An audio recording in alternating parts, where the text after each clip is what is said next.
Aïe aïe aïe, je pensais que ça serait beaucoup plus simple.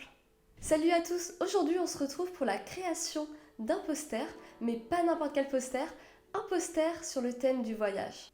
Il y a quelques temps, alors que je rêvais de voyager au Japon, une idée m'a frappée. Pourquoi ne pas créer un poster qui capturerait l'esprit et la beauté de ce pays? Je me dis qu'en attendant d'y aller, je pourrais voyager à travers ce poster. Et c'est ainsi que l'aventure a commencé. J'ai commencé par créer un moodboard avec toutes mes inspirations. Pour mon affiche, je vise un style vintage épuré uniquement vectoriel, sans texture ni dégradé complexe. Une approche simple et directe, comme dans ce genre-là. Avec une typographie élégante serif qui mettra en valeur la destination, le Japon. Le choix des éléments pour représenter ce pays a été un défi, j'ai opté pour les fleurs de cerisier du Japon avec leurs magnifiques fleurs roses pâles. Je déciderai entre un temple bouddhiste ou un sanctuaire shinto au moment venu. Et pour habiller l'arrière-plan, ça serait top d'avoir le mont Fuji. J'ai aussi envisagé d'inclure une geisha pour symboliser l'élégance et le raffinement japonais, mais cela aurait été trop complexe en termes de détails. De même, l'idée d'intégrer des sushis, bien que j'en raffole, n'était pas appropriée pour cette affiche. Pour choisir les couleurs, j'ai utilisé Unsplash. J'ai pu récupérer de belles images du Japon. Ensuite, j'ai créé ma palette en extrayant les couleurs d'une image sur Color.co et en les ajustant dans Illustrator. Voici le résultat de la palette de couleurs. On retrouve un beau rouge pour le temple, le rose pour les fleurs, le bleu et le blanc pour le ciel, etc. Et je pense que ça va bien fonctionner sur le poster, surtout que je l'ai passé en CMJN pour ne pas avoir de surprise lors de l'impression. On peut maintenant passer au croquis. Muni d'un crayon, d'une gomme, d'une feuille et aussi d'une règle, j'ai commencé par dessiner le cadre aux bonnes dimensions pour mon poster. Puis j'ai fait des tests rapides sur une autre feuille pour savoir où placer les éléments.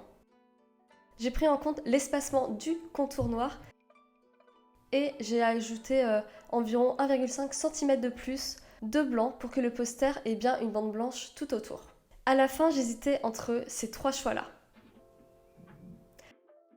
J'ai mis du temps à me décider et j'hésite encore entre deux, donc je pense que je vais faire ça au feeling lorsque je vais être en train de faire le véritable croquis détaillé sur le poster. Vu que les deux premiers se ressemblent, donc à voir lequel sera le plus simple ou qui rendra le mieux en tout cas.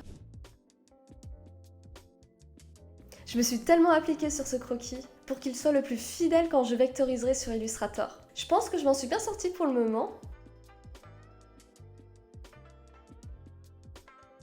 J'ai hâte de voir le résultat final. C'est le moment de liker la vidéo si tu aimes ce concept et si tu souhaites me soutenir. Surtout, n'oublie pas de t'abonner pour ne pas manquer mes prochaines vidéos. C'est parti pour la suite.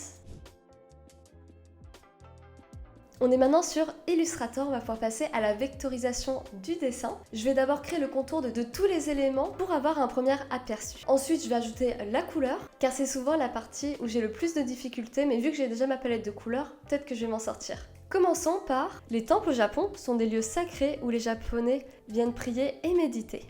Chaque sanctuaire est souvent dédié à une divinité spécifique de la mythologie japonaise, comme Amaterasu, la déesse du soleil.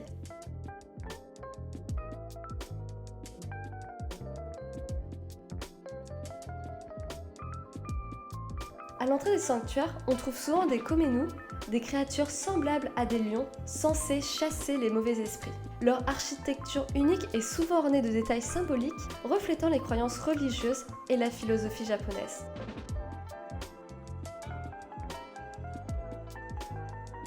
Le mont Fuji est une icône emblématique du Japon, s'élevant à 3776 mètres pour être précis. Considéré comme sacré et majestueux dans la culture japonaise, sa forme conique parfaite et sa beauté naturelle en font une source d'inspiration pour les artistes depuis des siècles. Le mont Fuji est également entouré de légendes et de mystères qui captivent l'imagination depuis des générations. Maintenant que vous en savez un peu plus sur leur histoire, voici le résultat avec les éléments au trait.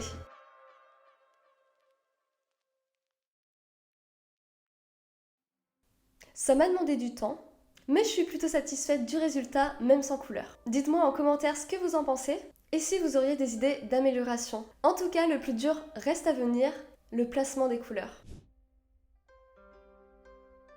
Aïe aïe aïe, c'est l'étape que je redoutais le plus, mais je vais faire de mon mieux. Comme dans chaque pays, chaque couleur a une signification particulière. Au Japon, Le rouge symbolise la vitalité, le bonheur et la chance.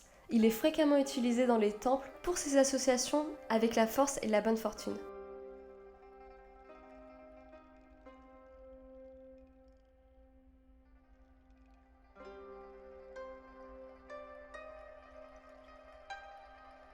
Le vert évoque la jeunesse, la fraîcheur et la croissance, reflétant la nature abondante du Japon et la verdure entourant ses temples et sanctuaires.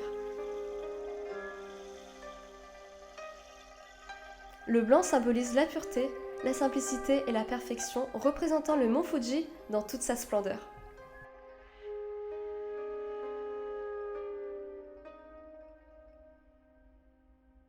Le bleu représente la paix, la sérénité et la stabilité, rappelant le ciel clair et la profondeur de l'océan, en parfaite harmonie avec le mont Fuji.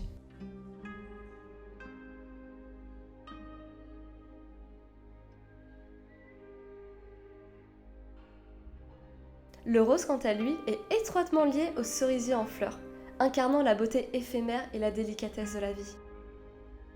Saviez-vous qu'au Japon, les cerisiers, appelés sakura, si je le prononce bien, symbolisent la beauté éphémère et la fragilité de la vie? Chaque année, leur floraison est célébrée à travers tout le pays lors des traditionnels pique-niques sous les branches fleuries pour admirer leur beauté. Après avoir fait d'autres tests de couleurs, j'hésite entre ces deux palettes. Dites-moi quelle palette de couleurs vous préférez, le numéro 1 ou le numéro 2? Je vous laisse découvrir la palette que j'ai choisie juste après. Quelques jours se sont écoulés depuis le tournage de cette vidéo. Je me suis rendue chez l'imprimeur. J'ai enfin pu imprimer ce poster et je ne peux toujours pas y croire. Je suis tellement fan, il rend trop bien dans cette pièce. J'espère juste ne pas m'en lasser trop vite. Je pense d'ailleurs faire une autre vidéo dans ce style, alors je vous laisse choisir ma prochaine destination pour le poster. C'est une fin de vidéo, j'espère que ça t'a plu. D'ailleurs, si tu es dans le graphisme, sache que je partage régulièrement de nombreux conseils et astuces sur LinkedIn, donc n'hésite pas à aller me suivre là-bas. Sur ce, à la prochaine!